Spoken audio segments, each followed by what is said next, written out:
ಎಲ್ಲರಿಗೂ ನಮಸ್ಕಾರ. ಅಮ್ಮ ಕನ್ನಡ ಚಾನೆಲ್ಗೆ ಸ್ವಾಗತ. ಇವತ್ತಿನ ವಿಡಿಯೋನಲ್ಲಿ ಪರ್ಫೆಕ್ಟಾಗಿ ಹಪ್ಪಳಗಳನ್ನು ಹೇಗೆ ಮಾಡೋದು ಅಂತ ತೋರಿಸ್ತಾ ಇದ್ದೀನಿ. ವಿಡಿಯೋನ ಸ್ಕಿಪ್ ಮಾಡದೆ ಕೊನೆವರೆಗೂ ನೋಡಿ. ಮೊದಲನೇದಾಗಿ ಈ ಒಂದು ಬೌಲಲ್ಲಿ ನಾನು ಎಲ್ಲ ಮೆಜರ್ಮೆಂಟನ್ನು ತೊಗೋತಾ ಇದ್ದೀನಿ. ಕಂಪ್ಲೀಟಾಗಿ ವಿಡಿಯೋ ನೋಡಿದ್ರೇ ನಿಮಗೆ ಇಲ್ಲಿ ನಾನು ಏನೇನು ಹಾಕ್ತೀನಿ, ಹಾಗೆ ಕೆಲವೊಂದು ಟಿಪ್ಸನ್ನು ಸಹ ನಾನು ಹೇಳ್ತೀನಿ. ಇಲ್ಲಾಂದರೆ ಹಪ್ಪಳಗಳು ಸರಿಯಾಗಿ ಬರೋದಿಲ್ಲ. ಇಲ್ಲಿ ನಾನು ಒಂದು ಕುಕ್ಕರ್ ತೊಗೊಂಡಿದ್ದೀನಿ. ಕುಕ್ಕರ್ಗೆ ನಾನಿಲ್ಲಿ 8 ಬೌಲಷ್ಟು ನೀರನ್ನು ಹಾಕ್ಕೋತಾ ಇದ್ದೀನಿ. ಅದೇ ಬೌಲಲ್ಲೇ ನಾನು ಅಕ್ಕಿ ಹಿಟ್ಟನ್ನು ತೊಗೊಳ್ಳೋದ್ರಿಂದ ಆ ಬೌಲಲ್ಲಿ 8 ಬೌಲಷ್ಟು ನೀರನ್ನು ಕುಕ್ಕರಲ್ಲಿ ಹಾಕ್ಬಿಟ್ಟು ನೀರು ಬಿಸಿ ಆಗೋದಕ್ಕೆ ಬಿಡಬೇಕಾಗತ್ತೆ. ನೀರು ಚೆನ್ನಾಗಿ ಕುದೀಲಿ. ಅಷ್ಟರಲ್ಲಿ ನಾನು ಇನ್ನೊಂದು ಕಡೆ ಅದೇ ಬೌಲ್ನ ಅಳತೆನಲ್ಲಿ 1 ಬೌಲಷ್ಟು ಅಕ್ಕಿ ಹಿಟ್ಟನ್ನು ಒಂದು ಪಾತ್ರೆಗೆ ಹಾಕ್ಕೋತಾ ಇದ್ದೀನಿ. ಹಾಗೆ ಸೇಮ್ ಬೌಲಲ್ಲಿ 2 ಬೌಲಷ್ಟು ನೀರನ್ನು ಅಕ್ಕಿ ಹಿಟ್ಟು ಏನು ತೊಗೊಂಡಿದ್ದೀನಿ ಹಿಟ್ಟಿಗೆ ಹಾಕ್ಬಿಟ್ಟು ನೀಟಾಗಿ ಗಂಟೇನು ಇಲ್ದಂಗೆ ಮಿಕ್ಸ್ ಮಾಡಿ ಇಟ್ಕೋಬೇಕಾಗತ್ತೆ. ಇದು ರೇಷನ್ ಅಕ್ಕಿಯಿಂದ ಮಾಡಿ ಇರೋವಂಥ ಅಕ್ಕಿ ಹಿಟ್ಟು. ರೇಷನ್ ಅಕ್ಕಿ ತೊಗೊಂಡು ನೀಟಾಗಿ ತೊಳೆದು ಒಣಗಾಕ್ಬಿಟ್ಟು ಆಮೇಲೆ ಅದನ್ನು ಮಿಲ್ ಮಾಡಿಸಿರೋ ಅಂಥದ್ದು. ಇದನ್ನು ನೀಟಾಗಿ ರೀತಿ ಗಂಟಿಲ್ಲದೆ ಮಿಕ್ಸ್ ಮಾಡ್ಕೊಳ್ಳಿ. ಇಲ್ಲಿ ನಾನು ಕೆಲವೊಂದು ಮಧ್ಯದಲ್ಲಿ ಹೇಳೋವಂಥ ಟಿಪ್ಸನ್ನು ಮಿಸ್ ಆದರೆ ಖಂಡಿತ ಒಂದು ಹಪ್ಪಳಗಳು ನೀಟಾಗಿ ಬರಲ್ಲ. ಹಾಗಾಗಿ ಕಂಪ್ಲೀಟ್ ವಿಡಿಯೋನ ನೋಡಿ. ಇಷ್ಟ ಆದರೆ ನಿಮ್ಮ ಫ್ರೆಂಡ್ಸ್ ಫ್ಯಾಮಿಲಿ ಮೆಂಬರ್ಸ್ಗೂ ಸಹ ಶೇರ್ ಮಾಡಿ. ಈ ರೀತಿ ಮಿಕ್ಸ್ ಮಾಡಿ ಇಟ್ಕೊಂಡಿದ್ದೀನಿ. ಇನ್ನೊಂದು ಕಡೆ ನೀರು ಚೆನ್ನಾಗಿ ಬಾಯ್ಲ್ ಆಗಿದೆ. ಇಲ್ಲಿ ನೋಡ್ತಾ ಇದ್ದೀರಲ್ಲ, ನೀರು ಚೆನ್ನಾಗಿ ಬಾಯ್ಲ್ ಆಗಿದೆ. ಈಗ ಫ್ಲೇಮನ್ನು ಲೋ ಅಲ್ಲಿ ಇಟ್ಕೊಂಡು ಇದನ್ನು ನಾವೇನು ಮಿಕ್ಸ್ ಮಾಡಿ ಇಟ್ಕೊಂಡಿರ್ತೀವಲ್ಲ ಅಕ್ಕಿ ಹಿಟ್ಟಿನ ಮಿಶ್ರಣ, ಅದನ್ನು ಇದಕ್ಕೆ ಹಾಕ್ಕೊಳ್ಳಿ. ಕಂಪ್ಲೀಟಾಗಿ ಹಾಕ್ಕೊಂಡು ಈಗ ಇದನ್ನು ಮಿಕ್ಸ್ ಮಾಡಬೇಕು ನೀಟಾಗಿ. ನೋಡಿ, ಈ ರೀತಿ ಮಿಕ್ಸ್ ಮಾಡ್ಕೊಳ್ಳಿ. ಫಸ್ಟು ನೋಡಿ, ಮಿಕ್ಸ್ ಮಾಡಬೇಕಾದ್ರೆ ಎಷ್ಟು ತೆಳ್ಳುವಾಗಿದೆ ನೋಡಿ ನೀರು. ಇದು ಕಂಪ್ಲೀಟಾಗಿ 15ರಿಂದ 20 ನಿಮಿಷಗಳ ಕಾಲ ಚೆನ್ನಾಗಿ ಇದು ಅಕ್ಕಿ ಹಿಟ್ಟು ಚೆನ್ನಾಗಿ ಬೇಯಬೇಕು. ಬೆಂದ್ರೇ ನಮಗೆ ನೀಟಾಗಿ ಪರ್ಫೆಕ್ಟಾಗಿ ಬರೋದು. ಇಲ್ಲಿ ಸೌಟನ್ನು ನೀವು ಬರೀ ಮೇಲ್ಗಡೆ ಸುಮ್ಮನೆ ಹಿಂಗೆ ಆಡಿಸ್ಬಾರ್ದು. ಕಂಪ್ಲೀಟ್ ತಳದಿಂದನೂ ತಿರುಗಿಸ್ಬೇಕಾಗತ್ತೆ. ತಳದಿಂದ ತಿರುಗಿಸಿದ್ರೆ ತಳ ಅಂಟ್ಕೊಳ್ಳೋದಿಲ್ಲ ಅಕ್ಕಿ ಹಿಟ್ಟು. ನೋಡಿ, ಶಾರ್ಪಾಗಿರೋ ಅಂಥ, ಇಲ್ಲಿ ನೋಡಿ, ಅದಕ್ಕೋಸ್ಕರನೇ ಶಾರ್ಪಾಗಿರೋವಂಥ ಸೌಟನ್ನು ತೊಗೊಳ್ಳಿ. ಕೊನೆ ಶಾರ್ಪ್ ಆಗಿದ್ದರೆ ನೋಡಿ, ತಳದವರೆಗೂ ಹೋಗಬೇಕು ಸೌಟು. ಈ ರೀತಿ ನೀಟಾಗಿ ಮಿಕ್ಸ್ ಮಾಡ್ಕೊಳ್ಳಿ. ಸ್ವಲ್ಪನೂ ತಳ ಅಂಟದೇ ಇರೋ ರೀತಿ ಈ ರೀತಿ ಅವಾಗವಾಗ ಮಿಕ್ಸ್ ಮಾಡ್ಕೊತಾ ಇರಿ. 15ರಿಂದ 20 ನಿಮಿಷ ಇದು ಚೆನ್ನಾಗಿ ಬೇಯಲೇಬೇಕು. ಇದು ಹಿಟ್ಟು ಚೆನ್ನಾಗಿ ಬೆಂದಿಲ್ಲ ಅಂತಂದರೆ ಹಪ್ಪಳಗಳು ಚೆನ್ನಾಗಿ ಬರೋದಿಲ್ಲ, ಎಲ್ಲ ಒಡೆದೋಗ್ಬಿಡುತ್ತವೆ ಬಿಸಿಲಿಗೆ ಹಾಕಿದ ತಕ್ಷಣ. ಹಾಗಾಗಿ ಇದನ್ನು ನೀಟಾಗಿ ಚೆನ್ನಾಗಿ ಈ ರೀತಿ ಮಿಕ್ಸ್ ಮಾಡ್ಕೊಳ್ಳಿ. ಒಂದು 15ರಿಂದ 20 ನಿಮಿಷ ಆದಮೇಲೆ ಇದು ನೀಟಾಗಿ ಬೆಂದ ಮೇಲೆ ಇವಾಗೇನು ಫಸ್ಟ್ ನಾನು ತೋರಿಸಿದಾಗ ತೆಳುವಾಗಿತ್ತಲ್ಲ ಹಿಟ್ಟು, ಇವಾಗ ನೋಡಿ ಮಿಕ್ಸ್ ಮಾಡಿ ನೋಡಿ ಇವಾಗ ಎಷ್ಟು ಚೆನ್ನಾಗಿ ಹಿಟ್ಟು ಬೆಂದಿದೆ ಅಂತ. ಗಟ್ಟಿಯಾಗಿರುತ್ತೆ. ಇಲ್ಲಿ ನೋಡ್ತಾ ಇದ್ದೀರಲ್ಲ, ನೋಡಿ, ಈ ರೀತಿ ಆಗಬೇಕು. ಚೆನ್ನಾಗಿ ಗಟ್ಟಿ ಆಗಿಬಿಟ್ಟಿರುತ್ತೆ. ಇವಾಗ ಇದಕ್ಕೆ ನಾನು ಏನನ್ನೂ ಹಾಕಿಲ್ಲಲ್ಲ. ಇವಾಗ ಏನೇನೆಲ್ಲ ಹಾಕಬೇಕು ಅಂತ ಹೇಳ್ತೀನಿ. ಫಸ್ಟು ಇದಕ್ಕೆ ರುಚಿಗೆ ತಕ್ಕಷ್ಟು ಉಪ್ಪನ್ನು ಹಾಕಿ, ಅಂದರೆ ಉಪ್ಪನ್ನು ಜಾಸ್ತಿ ಹಾಕಕ್ಕೆ ಹೋಗಬೇಡಿ. ಜಾಸ್ತಿ ಉಪ್ಪು ಹಾಕ್ಬಿಟ್ರೆ ತಿನ್ನೋದಕ್ಕೆ ಕಷ್ಟ ಆಗುತ್ತೆ. ಹಾಗಾಗಿ ರುಚಿಗೆ ಸ್ವಲ್ಪ ನಾವು ಟೇಸ್ಟ್ ಮಾಡಿದಾಗ ಕಮ್ಮಿ ಅನ್ನಿಸ್ಬೇಕು. ಟೇಸ್ಟು ತುಂಬ ಉಪ್ಪು ಅನ್ನಿಸ್ಬಾರ್ದು, ಕರೆಕ್ಟಾಗಿದೆ ಅಂತಲೂ ಅನ್ನಿಸ್ಬಾರ್ದು, ಸ್ವಲ್ಪ ಕಮ್ಮಿನೇ ಇರಬೇಕು ಉಪ್ಪು.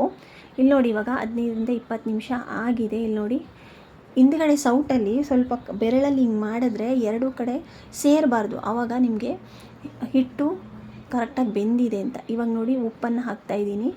ನೋಡ್ಕೊಂಡು ಹಾಕ್ಕೊಳ್ಳಿ. ಉಪ್ಪು ಜಾಸ್ತಿ ಆಗಿಬಿಟ್ರೆ ತಿನ್ನೋಕ್ಕಾಗೋದಿಲ್ಲ. ಇಲ್ಲಿ ನಾನು ಒಣಮೆಣ್ಸಿನ್ಕಾಯನ್ನು ಕುಟ್ಟಿ ಪುಡಿ ಮಾಡಿಬಿಟ್ಟು ಹಾಕ್ಕೋತಾ ಇದ್ದೀನಿ. ಇಲ್ಲಿ ಹಸಿರು ಮೆಣಸಿನ್ಕಾಯಿನೂ ಸಹ ಪೇಸ್ಟ್ ಮಾಡಿ ಹಾಕ್ಕೋಬೋದು. ಹಾಗೇ 1 ಸ್ಪೂನಷ್ಟು ಜೀರಿಗೆ ಹಾಕ್ಕೊಂಡಿದ್ದೀನಿ. ಇದಕ್ಕೆ ನೀವು 1 ಸ್ಪೂನಷ್ಟು ಬಿಳಿ ಎಳ್ಳನ್ನು ಸಹ ಸೇರಿಸ್ಕೋಬೋದು. ಈಗ ಇದನ್ನೆಲ್ಲ ಈ ರೀತಿ ಮಿಕ್ಸ್ ಮಾಡಿಬಿಟ್ಟು 1-2 ನಿಮಿಷ ಅಷ್ಟೇ, ಜಾಸ್ತಿ ಬೇಡ, 1ರಿಂದ 2 ನಿಮಿಷ ಇದನ್ನು ಮತ್ತೆ ಹೀಗೇ ಬೇಯಿಸ್ಕೊಳ್ಳಿ. ಬೇಯಿಸ್ಕೊಂಡು 1-2 ನಿಮಿಷ ಆದಮೇಲೆ ಇದಕ್ಕೆ ಲಿಡ್ಡನ್ನು ಕ್ಲೋಸ್ ಮಾಡಿ 1-2 ನಿಮಿಷ ಹಾಗೆ ಬಿಡಿ. ನೋಡಿ, ಈ ರೀತಿ ಮಾಡಿದಾಗ ನೋಡಿ 2 ಕಡೆ ಸೇರಬಾರ್ದು, ಹಿಟ್ಟು 2 ಸೇರಬಾರ್ದು.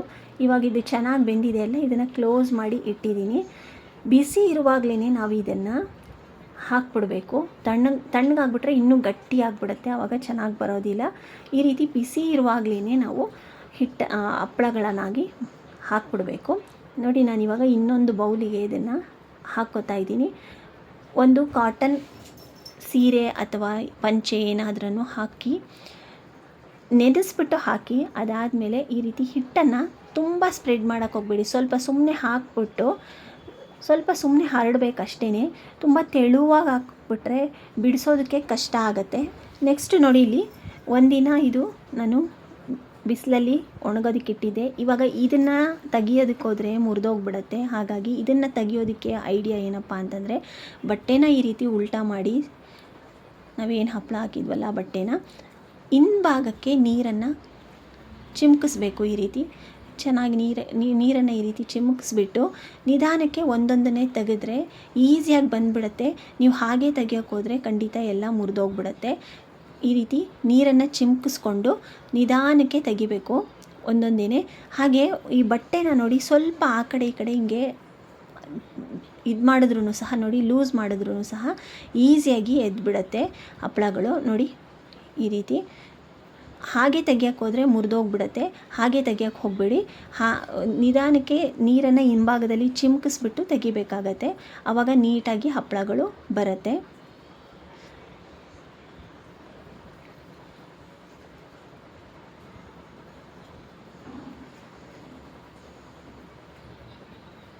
ಎಲ್ಲದನ್ನು ಇದೇ ಥರ ಒಂದೇ ಸರ್ತಿ ನೀವು ನೀರನ್ನು ಚಿಮ್ಕಿಸ್ಕೋಬೋದು. ಇಲ್ಲ ಅಂತಂದರೆ ಒಂದು ಸ್ವಲ್ಪನೇ ಬಟ್ಟೆಯ ಹಿಂಭಾಗಕ್ಕೆ ನೀರನ್ನು ಚಿಮ್ಕಿಸಿ ನಾವು ತೆಗಿಬೋದು.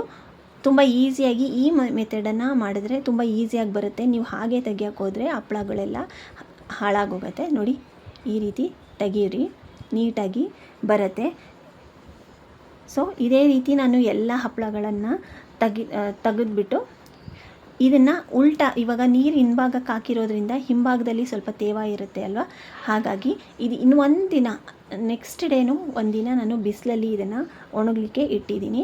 ಬಿಸಿಲಿಲ್ಲ ಅನ್ನೋರು ಸಹ ಈ ಹಪ್ಪಳನ ಮಾಡ್ಬೋದು. ಫ್ಯಾನ್ ಕೆಳಗಡೆನೇ ಒಂದಿನ ಒಂದು ಸೈಡ್ ಒಣಗಿಸ್ಕೊಳ್ಳಿ. ಅದಾದಮೇಲೆ ಈ ರೀತಿ ನೀರನ್ನು ಚಿಮ್ಕಿಸ್ಬಿಟ್ಟು ಮತ್ತು ಇನ್ನೊಂದು ದಿನ ಫ್ಯಾನ್ ಕೆಳಗಡೆನೇ ಇಟ್ಟರೆ ನೋಡಿ, ಈ ರೀತಿ ಹಪ್ಪಳಗಳು ನೀಟಾಗಿ ಒಣಗಿ ರೆಡಿ ಆಗುತ್ತೆ. ಇದನ್ನು ಇವಾಗ ಎಣ್ಣೆಗೆ ಹಾಕಿ ತೋರಿಸ್ತೀನಿ ಯಾವ ರೀತಿ ಬರುತ್ತೆ ಅಂತ. ನಿಮಗೆ ಚೆನ್ನಾಗಿರುತ್ತೆ, ಟೇಸ್ಟು ತುಂಬ ಚೆನ್ನಾಗಿರುತ್ತೆ. ಟ್ರೈ ಮಾಡಿ ನೋಡಿ. ನೋಡಿ, ಈ ರೀತಿ ಹಪ್ಪಳ ಕರೆದ ಮೇಲೆ ನೋಡಿ ಈ ರೀತಿ ಬರುತ್ತೆ. ಟೇಸ್ಟು ಸಹ ತುಂಬ ಚೆನ್ನಾಗಿರುತ್ತೆ. ಇಲ್ಲಿ ನಾನು ಒಣಮೆಣ್ಸಿನ್ಕಾಯಿ ಹಾಕ್ಕೊಂಡಿದ್ದೀನಲ್ಲ, ನೀವು ಹಸಿರು ಮೆಣಸಿನ್ಕಾಯಿನೂ ಸಹ ಇಲ್ಲಿ ಯೂಸ್ ಮಾಡ್ಬೋದು. ತುಂಬ ಚೆನ್ನಾಗಿ ಬರುತ್ತೆ ಹಪ್ಪಳಗಳು. ಸೊ ಆ ಹಿಟ್ಟನ್ನು ನೀಟಾಗಿ ಚೆನ್ನಾಗಿ ಬೇಯಿಸ್ಕೊಂಡ್ರೇ ಹಪ್ಪಳಗಳು ಚೆನ್ನಾಗಿ ಬರೋದು. ಸೊ ಈ ಒಂದು ಟ್ರಿಕ್ಸ್ಗಳನ್ನು ಯೂಸ್ ಮಾಡಿಕೊಂಡು ನೀವು ಸಹ ಅಕ್ಕಿ ಹಪ್ಪಳನ ಸುಲಭವಾಗಿ ಮನೆಯಲ್ಲಿ ಮಾಡ್ಕೊಳ್ಳಿ.